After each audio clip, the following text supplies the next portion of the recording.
welcome back. We got another preview for you guys. We are the Hoodie and the Headband. You know how we go, you know how we do. But if you're new to the channel, if you're new to us, two basketball hoop heads talking about the great game of basketball, whether it's NBA, college, WNBA. And we got a big matchup, man. But first and foremost, I'll be remiss if I don't introduce my brother or introduce myself for that matter. I'm Bryce, as you see by the app. And I'm joined by my boy, Tariq. How you doing? Just real quick, a little wellness check. We gotta do a wellness check every time we get on anything. We gotta make sure everything's straight. Doing good, man. Can't complain. Eventful day at work, but we here and we ready to talk about this game. We'll talk about this. Yes, sir, indeed. How about you, bro? I'm good. I can't complain, man. I'm ready to talk hoops. Doing what I love doing what I do. Like I genuinely love it. And when you do what you love, I feel like that's like a purpose being fulfilled. So yeah, I'm good, man. I can't complain. But let's get into it, man. We got a star-studded Pac-12 matchup Friday night, 10 p.m. Eastern time. Ooh. So that's 7 p.m. on the West. Tough. West Coast lucky, man. They get games when they get off, and then you got a game at night. You got a game when you get off, you get a game at night, and then you can do whatever else after that. Like, game will be over 10 o'clock. Whole night is yours. Honestly. Anyways, so yeah, like I said, we got number 15 USC going into Stanford, who is ranked number 4 at the moment. Stanford, top team in the Pac-12 with a 8-1 record. USC is 4-4. Last game, USC lost to Washington. Stanford took the dub against Arizona, part of a 5-game win streak. Yeah. So, quick thoughts headed into this matchup. What do you think? Just off the rip. I'm just interested to see how both teams decide to defend the other. How Stanford, how many bodies that Stanford throws at JuJu Watkins, and how USC tries to combat the two-headed monster in the front court of Kiki Ariafen and Cameron Brink. Yeah, I agree. I really want to see if they have an answer for their bigs, or just how they choose to defend their bigs. If they put more emphasis, which we'll get into that soon about what we think each team should do. But heading into the matchup, man, I just see two of the top programs in the nation. Stanford being a top 5 team, USC who has I don't say surprised a lot of folks, but as we mentioned, they kind of overachieved slightly this year. We knew it'd be a special year with JuJu Watkins being there, but I don't know. I don't know if we knew to what length it would be special. So yeah, just continuing to see how their season plays out, and then going up against a team like Stanford in the middle of the season during conference play, being in the tough Pac-12, where they have like 6 or 7 ranked teams at the moment, I believe. But yeah, it's just gonna be good basketball. I just know it's gonna be a good match. It's gonna deliver, and what better night for it to deliver to be on a Friday night? All right. What are some players that you're gonna have an eye out for and watch in this matchup? Mackenzie Forbes for USC. Yep. She's huge in a lot of their big games this season, especially against UCLA, both games. For Stanford, Hannah Jump. Hannah Jump is one of those players that can either get you 4 to 5 threes, maybe even 6, or she can get you 1 to 0. Like, she's an elite shooter, but she doesn't always. Sometimes teams really key in and make sure that she's not getting good looks or she's not getting open shots. And she's not an aggressive player. She's not like a player that's gonna hunt shots or take bad shots just to get a shot up. She typically likes to get shots in the flow of the offense. So I'm interested to see how South Carolina, Southern California, USC decides to defend her as well, because you can't double um, if you're gonna if you don't want to leave up Hannah jump wide open because she is one of the more deadly shooters in all of college basketball. So Really. uh, that matchup should be interesting. She's shooting 32%, or not from the foot. She's shooting 35% from three this season. Um, her last 2 games, she's made 9 combined threes. The game before that, she was 0 of 6. So it really just depends. You're not getting the same looks every night. But if she's knocking down shots at a high level, at a high clip, they're a very difficult team to beat. And that's been the case for years. She's had a big role for a few years now. Um, you know, started last year, started some games her junior season. So she's been a key piece to this Stanford team for a long time. And the guard matchups will be interesting as well. Caleb Padilla, Taylor Bigby, with Talana Lopolo. I'm interested to see how those matchups go as well. Because Caleb Padilla has had some moments this season where you see the skill, you see the talent. It's just got to be more consistent. And Talana Lopolo has continued to make strides coming off her freshman season. And these are the kind of games that Stanford's guards really matter. When Stanford loses, it tends to come down to the guards struggling. So it's going to be a really big matchup for Stanford's guards as well, because it's not an easy night on the other end. They got a lot of players on the other side that like to hound you on defense and like to put pressure on you on the offensive end. So definitely interested to see how that goes. Definitely, man. Matchups all over should definitely deliver. But you do see how. I'm trying to think of what I'm about to say here. I think, well, not even think, but I think it's easy to say. I don't say easy to say. I think it's safe to say that Stanford has the edge as far as the bigs go. They have Cam Brink and Kiki often. But when it comes to the guards, that's where, it's kind of a toss up. Yeah, you got JuJu Watkins has been playing like the 2 or the 3 this season. But as you've mentioned, you got Mackenzie Forbes, you got Caleb Padilla on the squad as well. Like they've showed up. Like they showed up in the UCLA game, which was their biggest game to this point. And they have another big matchup in Stanford, which is a similar team to UCLA, kinda, in certain ways. But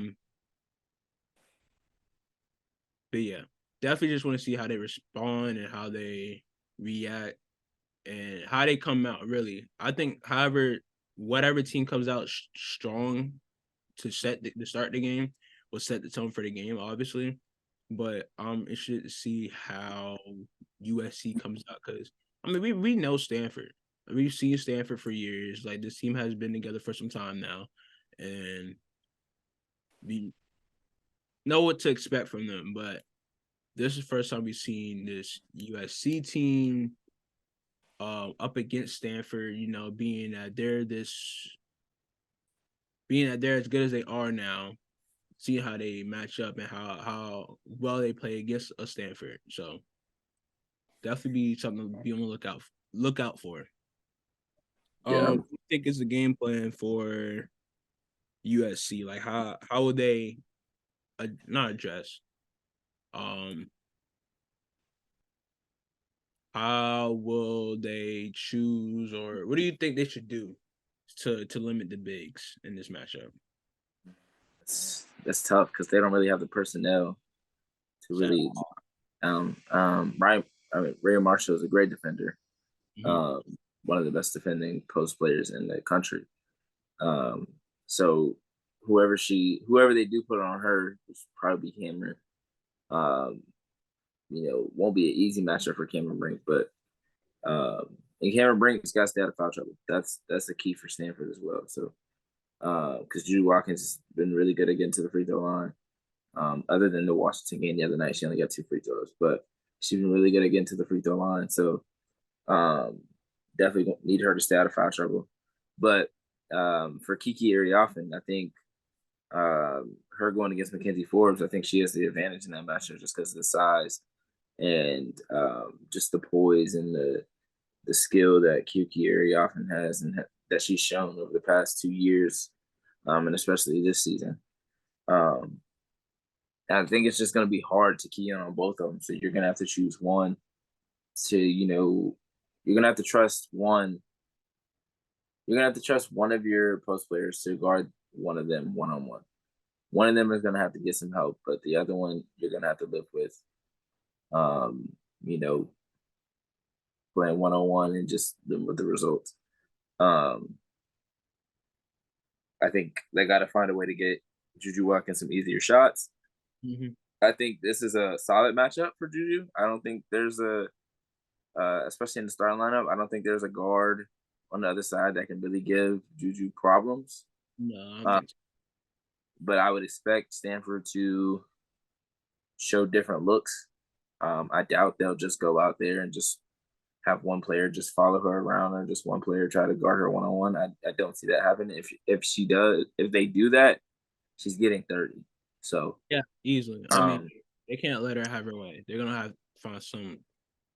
Yeah. Yeah, I just think for South Carolina did it again. For USC, I'm looking at the SC and the Trojan. For USC, it's going to come down to post defense, and then for Stanford, it's going to come down to their guards on offense and defense.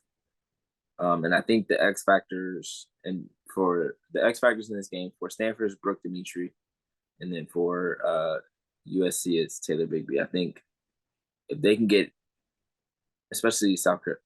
Oh my God, I almost did it again. That's 3 times 3. Come on, lock in, bro.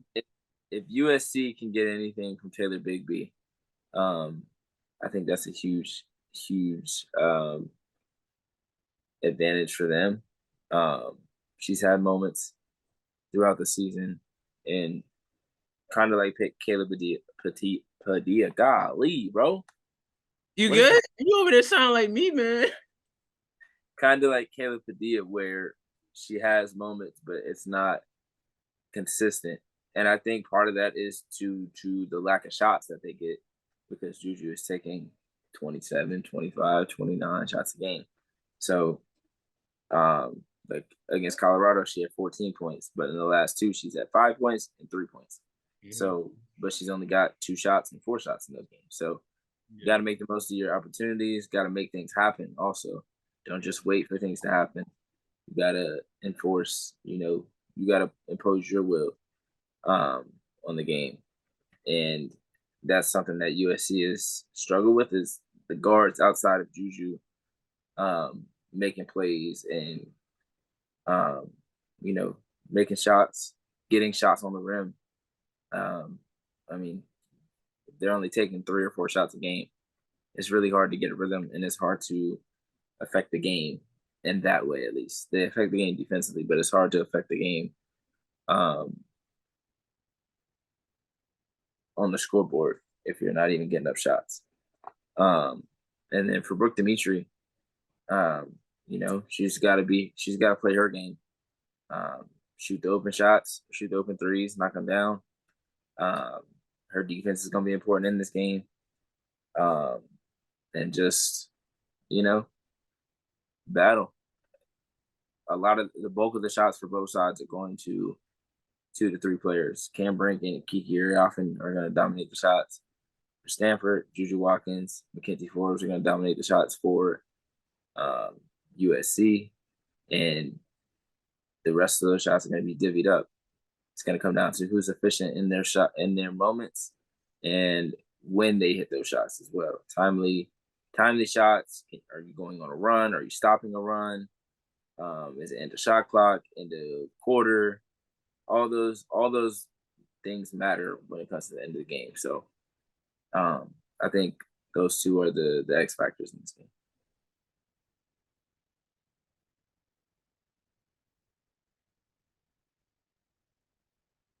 My fault. I gotta stop doing that.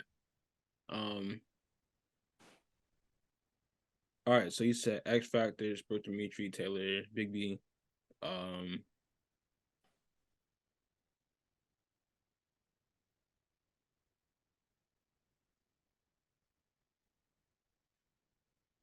Dang, we really wrapped this up kind of fast. I ain't gonna lie.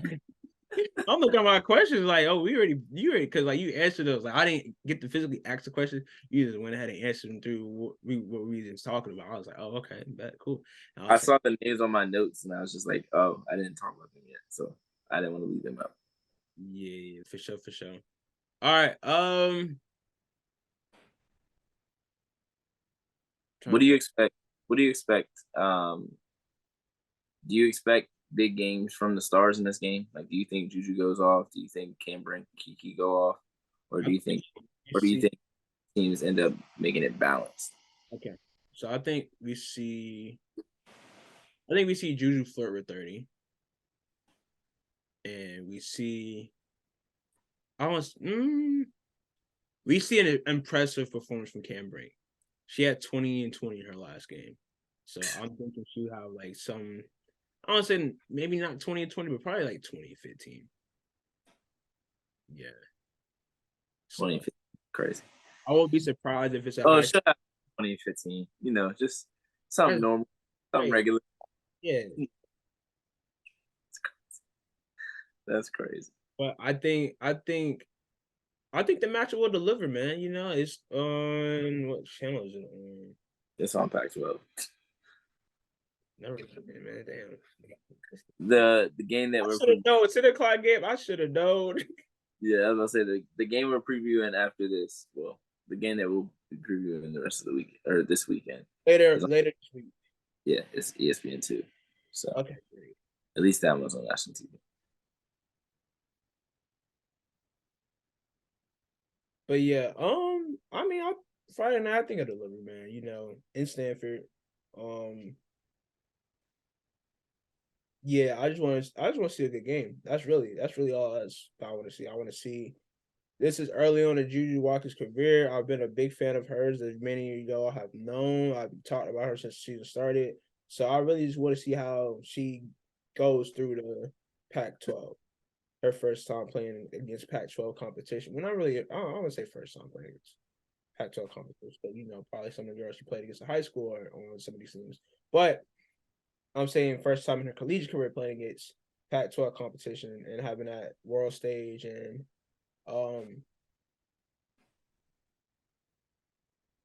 continuing on with her collegiate resume and impressive freshman year to begin with. I mean, she's been killing it, man. She's just a step above a lot of players in her class. And when we talk about best players in the nation, she's on that list, as we talked about.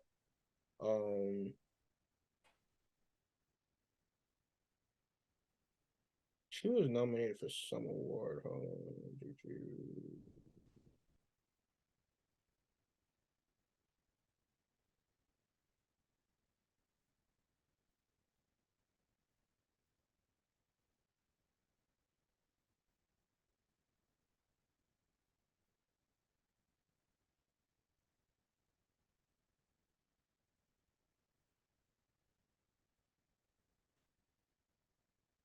Wooden Award, top 20 award.